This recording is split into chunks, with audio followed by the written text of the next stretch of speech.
In the heart of Chelsea is Cadogan Hall. Famed for its excellent acoustics and luxurious surroundings, it's the principal venue for the Royal Philharmonic Orchestra. Welcome to Cadogan Hall. We are just off Sloane Square, a stone's throw from King's Road. Cadogan Hall actually started life as a church way back in 1907. Could you tell me something about the architecture of the building? Because obviously, having been a church, I'm wondering how that affects the acoustics. In the days of it being a church, it actually had congregations of up to 1,600 people. There are no sightline issues at all in the hall, so everybody gets a perfect view. And it's in a Byzantine period. The stained glass is all original. The gentleman that put it in was a Danish nobleman who cut his teeth in Tiffany's in New York.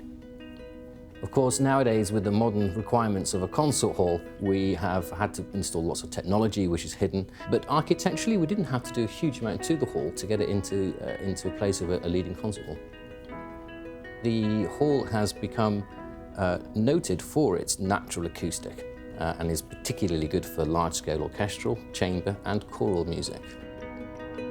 Are there any annual or seasonal events that happen year on year? We will have a large-scale international orchestral season, and they include orchestras from all over the world.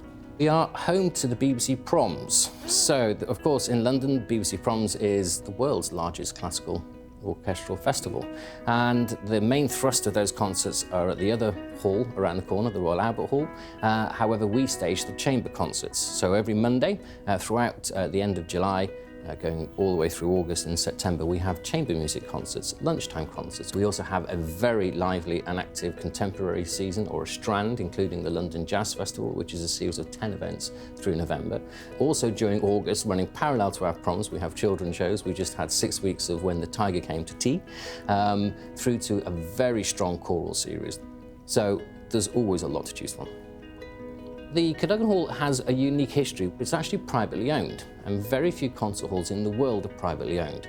And it was always their ambition to diversify and develop the cultural landscape of Chelsea. But we form part of a cultural hub which includes the Royal Court Theatre, the Chelsea Physic Club, the Saatchi Gallery, and together we represent the cultural landscape of Chelsea.